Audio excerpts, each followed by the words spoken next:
नमस्कार, आप देख रहे हैं न्यूज टॉप भारत। अमित शुक्ला के साथ इस समय हमारी मौजूदगी कौशाम्बी में अभी है।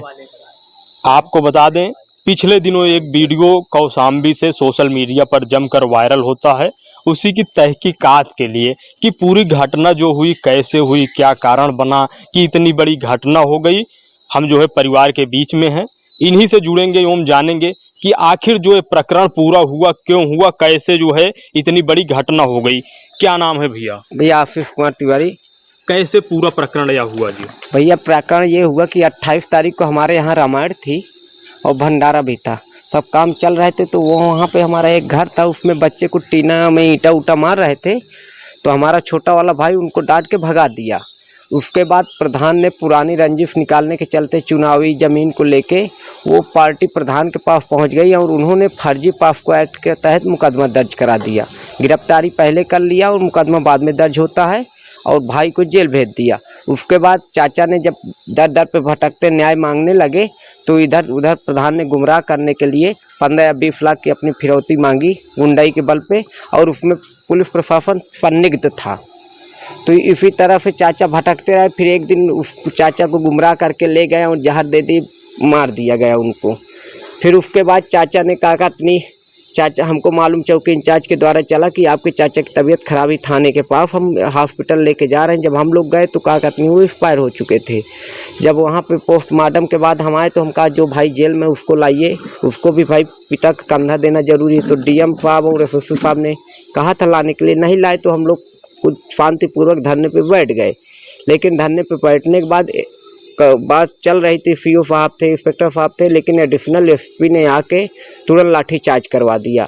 यहाँ तक कि महिलाओं को नहीं छोड़ा गया, बच्चों को नहीं छोड़ा गया, किसी को नहीं छोड़ा गया और पूरे परिवार को 15 धाराओं के ऊपर मुकदमा दर्ज कर लिया गया। ये बताइए, आप पॉक्सो एक्ट की बात कर रहे हैं कि जो है घर पे कार्यक्रम था, कुछ ईंट मार रहे थे तो उसमें जो है डांटे थे, तो पॉक्सो एक्ट क्या जांच होकर के लगा या कैसे लगा? नहीं, वो जांच होके नहीं लगा। अगर जांच होके लगती तो कुछ पाया ही नहीं गया। जांच बाद में आई, मेडिकल रिपोर्ट ये, उसमें कुछ पाया ही नहीं गया।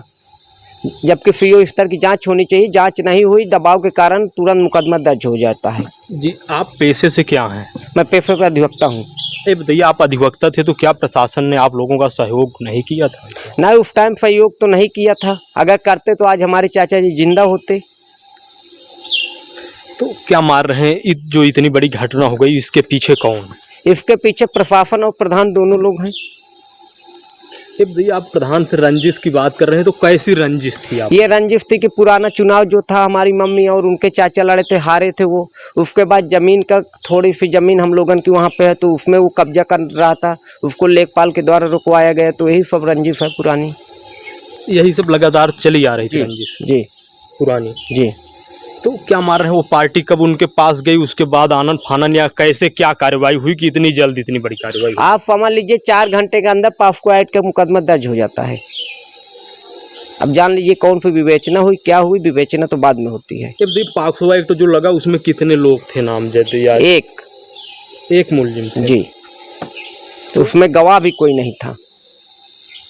तो कितने बच्चे लगभग उस पत्थर मार रहे थे? क्या 4-5 बच्चे थे,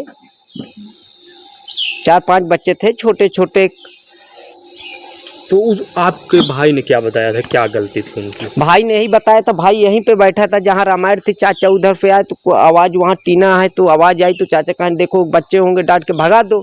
वही किया, डांट के भगा दिया। फिर आके यहाँ बैठ गए। सब लोग बैठे थे यहीं पे, रामायण थे, रिश्तेदार भी थे, सब लोग थे। तो कितनी तारीख को उनकी गिरफ्तारी हो गई थी आपके भाई साहब? हमारी उनके भाई साहब की गिरफ्तारी 27 तारीख को शाम को हो गई थी। वही 9-10 बजे हुई थी। उनके पिताजी के साथ ये घटना जो है कब हुई? ये हुई है 4 तारीख को। तो उस मामले की पैरवी उनके पिताजी ही कर रहे थे या आप लोग भी साथ में? ना, पूरा परिवार साथ में था, चाचा भी कर रहे थे जी। जब पैरवी करके आते थे तो क्या बताते थे? क्या यही बताते थे कि प्रधान ऐसे बोल रहा हो, ऐसे बोल रहा है। प्रशासन के लोगों का उस समय क्या रवैया था? उस टाइम रवैया तो ठीक नहीं था, लेकिन एसएसपी साहब जो राजेश कुमार जी हैं, उनका कार्य बहुत हमारे हिसाब से ठीक चल रहा है। जो हमको न्याय की आगे अपेक्षा वो पूरी होती दिख रही है। तो ये बताइए, तो उस बीच जो चर्चाएं होती रही होंगी तो क्या बताए दे रहे होंगे, क्या कारण उसके बाद बना कि ये घटना हो गई? उसके कारण वही दबाव बना रहा था कि आप 20 लाख दे दो, फुला हो जाए हम। अब चाचा ने, गरीब आदमी कहाँ से पैसा दे पाएंगे, यही सब कारण था। तो मतलब ये बताइए, 27 को गिरफ्तारी हुई थी, उसके बाद कब जो है उनके साथ यह घटना हुई? ये 4 तारीख को घटना हुई। तो इस बीच में घर जब आते थे जो है आपके चाचा जी, जी। तो कैसी दशा उनकी रहती थी? अरे आप अधिवक्ता दफा ऐसी रहती थी। हम तो यहाँ रहते नहीं थे, हम तो इलाहाबाद रहते थे। लेकिन जो मालूम चला है हमको कि खाना ठीक से नहीं खाना, उलझन में रहना, कभी किसी का फोन आ जाता था, कभी किसी का फोन आता, भागते थे। तो कहाँ पर आप प्रैक्टिस करते हैं वकील साहब? हम Allahabad high court. High court में आप जी। प्रैक्टिस करते हैं। तो ये बताइए, उसके बाद जो एक वीडियो वायरल होता है जब आप लोग धरने पर रहते हैं, लाठीचार्ज होता था, तो क्या ऐसा हो गया कि पुलिस इतनी एग्रेसिव हो गई? आप समझ लीजिए, धरना बिल्कुल शांतिपूर्वक चल रहा था। हम लोगों की यही मांग थी कि बच्चे को बुलाया जाए, वो भी भाई पिता के कंधा दे ले। लेकिन प्रशासन ने कहा तब बुलाने के लिए, फिर बाद में हमको 4 बजे सूचना देती, नहीं तो हम लोग धरने पे शांतिपूर्वक बैठे थे। लेकिन जो एडिशनल एसपी हैं, उन्होंने तत्काल आने के बाद न कोई वो बोले और तत्काल लाठीचार्ज करवा दिए। न बच्चा, न बूढ़ा, न महिलाएं, न पुरुष, कोई भी नहीं बचा, और सबके ऊपर मुकदमा लाद दिए। सभी के ऊपर मुकदमा हो गया? कितने लोगों पर मुकदमा हुआ? मुकदमा 10 लोग नामजद हैं, उसके बाद 30-35 अज्ञात हैं 15 धाराओं में। 15 धाराओं में? जी। तो जब लाठीचार्ज होने लगा तो आप लोग वहां से हट लिए? हाँ, नहीं, हमको तो गिरफ्तार करके लॉकअप में डाल दिए ना। अच्छा, कितने लोगों को उस समय लॉकअप में डाल? 4-5 लोगों को तुरंत लॉकअप में, महिलाओं को भी डाल दिए लॉकअप में, और मिट्टी तक नहीं देने दिए। जो दाग दिए हैं उनके ऊपर भी FIR 15 धाराओं में है। तो आप कह रहे हैं मिट्टी नहीं देने दिए, दाग कैसे फिर दिए? बाद में दिए या बाद में उनको ले जाया गया ना, उनको बाद में एक लोग को ले जाया गया, हम लोगों को तो नहीं निकाला गया लॉकअप से। आप लोगों को निकालना ही नहीं गया? नहीं। तो उस समय जब आप लॉकअप में थे तो कोई अधिकारी, पुलिस का उच्च अधिकारी मिलने कोई आया, बातचीत एडिशनल एसपी आए थे बाद में, वही कह रहे थे कि ये करेंगे और मुकदमा ला देंगे, इसे बोल रहे थे। और क्या उस समय भी ऐसा बोल जी। रहे थे? तो क्या आप लोगों ने उनसे कहा कि अभी हम लोगों को जो है अंतिम दर्शन के लिए ले ना, जाया बहुत जाए? बोले, लेकिन कोई सुनने वाला नहीं था ना। कोई सुन नहीं रहा? नहीं। उस समय आपके जो घर के जिम्मेदार लोग थे सभी लॉकअप में थे या कुछ बच्चे भी थे, बाहर भी थे? जो बच्चे भी थे वो भी मौके पे नहीं पहुंच पाए, घर से भी रिश्तेदारों को भी उठा ले गया। आपके यहाँ जो रामायण कह रहे हैं आप बात, तो रामायण का जो है जो अन्य कार्यक्रम होता है कितने दिनों चला था? किस वो एक दिन जैसे 27 को हमारे यहाँ सुबह रामायण बैठा, 28 को हमारे यहाँ भंडारा था शाम को, और 27 को ही आप गिरफ्तारी की बात कर रहे हैं? हाँ, शाम को 8-9 बजे चाचा हमारे खुद छोड़ाए चौकी पे कि पूछ लो अगर ऐसा कोई मामला हो तो। अच्छा, मतलब घर से नहीं उठा के ले गई थी पुलिस? दरोगा जी आए थे, बताए तो चाचा का हम लेके आते, चाचा खुद ले जाके छोड़े, खुद ले जाकर के छोड़े चौकी। हाँ, आप पता कर सकते हैं किसी से। उसके बाद फिर उनका चालान हुआ? चालान हुआ। तो क्या मान रहे हैं, आनंद फानन जो इतनी कार्रवाई हुई, जो इतनी बड़ी घटना आपके परिवार के साथ हो गई, कौन इसके पीछे है? इसके पीछे प्रशासन भी है, प्रधान भी है। अब प्रशासन तो सही कार्य करने को वादा किया है, अब देखिए आगे क्या होता है। तो अब क्या विश्वास है आप लोगों को? हमारा विश्वास SSP साहब पे, DM साहब पे है कि न्याय हमको मिलेगा, जो अभी दिख भी रहा आगे चल के थोड़ा बहुत।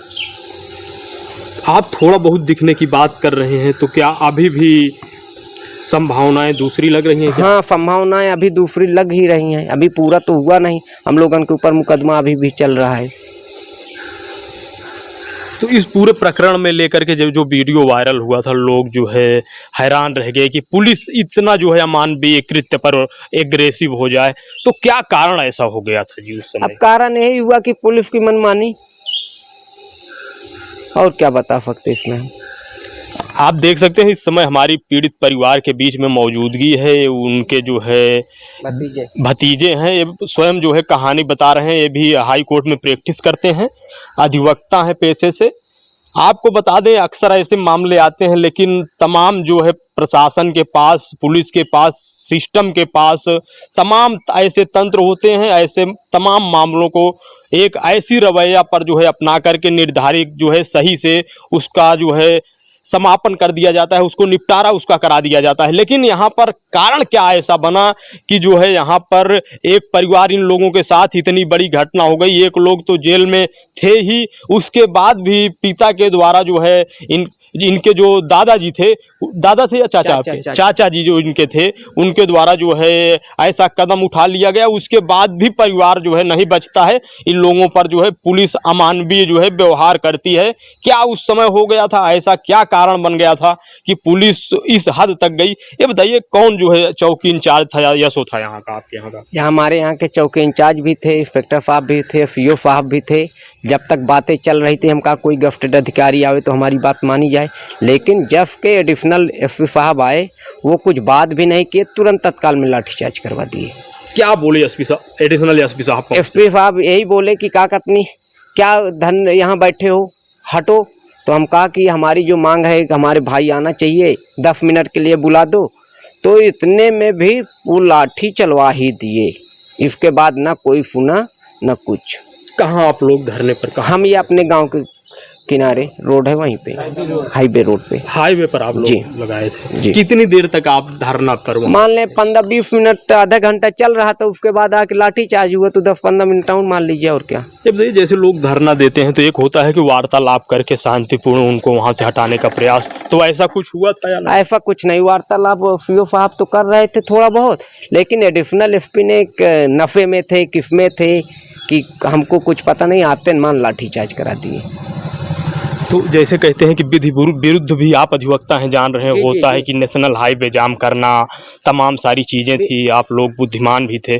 तो जैसे अधिकारी भी होते हैं, लोगों को उस समय समझाते भी हैं, एक बार मौका भी देते हैं। तो क्या हुआ था आप लोगों के भाई? विधिपूर्वक जब हमको आश्वासन दिया गया कि भाई आ जाएंगे, मिट्टी में कंधा देंगे, आप नहीं आए तो आदमी की मजबूरी बन जाती, कहाँ जाए आप बताइए। तो वही एक रास्ता बचता है कि शांतिपूर्वक धरने पे बैठना।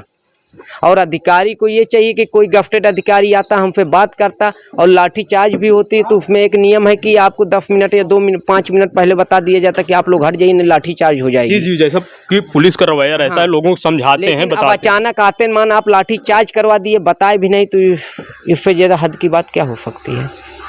प्रदेश में योगी जी की सरकार है, तो इस पूरे मामले को लेकर के आप क्या मांग करेंगे प्रदेश सरकार? योगी जी से हम यही मांग करते हैं कि जो भी पुलिसकर्मी दोषी हैं, उनके ऊपर उचित कार्रवाई की जाए। क्या ये जो आपका प्रकरण है, इस प्रकरण में भी जो है सोशल मीडिया पर तमाम तरह की खबरें चल रही हैं, क्या इसको जातीय रूप देने का जो है भ्रम फैलाया जा रहा है? क्या चल रहा है? ऐसा तो नहीं, हमारे साथ उस दिन सभी जाति के लोग थे, ऐसा कुछ भी नहीं है। अभी जो खबरें चल रही हैं तमाम नेताओं को लेकर के, प्रदेश स्तर के एवं अन्य नेताओं को लेकर के, तो क्या लग रहा है? अब नेताओं की अपनी भाषा, उसमें हम क्या बोलें? क्या मांग करेंगे आप? हम यही मांग करेंगे कि हम लोगों को न्याय मिले और पुलिसकर्मी जो दोषी हैं उनको दंड भी मिले। क्या न्याय की उम्मीद दिख रही है या नहीं? हाँ, अभी थोड़ा बहुत तो हम लोगों को दिख रही है। तो क्या सरकार का कोई जो है मंत्री या नेता, विधायक, आपके यहाँ का सांसद आप लोगों को आश्वासन दिया, इस मामले में वार्तालाप किया या नहीं?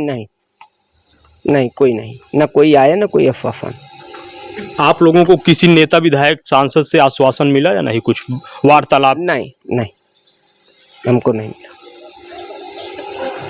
तो क्या मांग करेंगी सर आप अपने प्रकरण में सरकार? हम यही मांग करते हैं कि जो फर्जी मुकदमे में भाई है उसको बाहर निकाला जाए, जो हम लोगों के ऊपर 15 धाराओं मुकदमा है उसको भी खारिज किया जाए, और पीड़ित पक्ष का जो कमाने वाला व्यक्ति कुछ है नहीं, उनको सरकार की तरफ से कुछ मिल जाए। आप देख सकते हैं पीड़ित परिवार के जो है उनके भतीजे थे, इनका सीधा कहना है, वह न्यूज़ टॉप भारत के कैमरे पर जो इनकी बातें हैं कैद हुई हैं, इनका यह भी कहना है कि इस तरह से बर्बरतापूर्वक पुलिस ने उस दिन अपना अमानवीय चेहरा दिखाया, उसके बाद भी आज तक इनसे कोई भी जो है सांसद, विधायक अभी तक संपर्क नहीं किए हैं, न कहीं से इनको दिलासा मिली है। आप इस पूरी खबर को कैसे देख रहे हैं? ज़्यादा से ज़्यादा शेयर करें जिससे इस परिवार को न्याय मिल सके। कैमरामैन आशीष के साथ हमीद शुक्ला की रिपोर्ट, न्यूज़ टॉप भारत।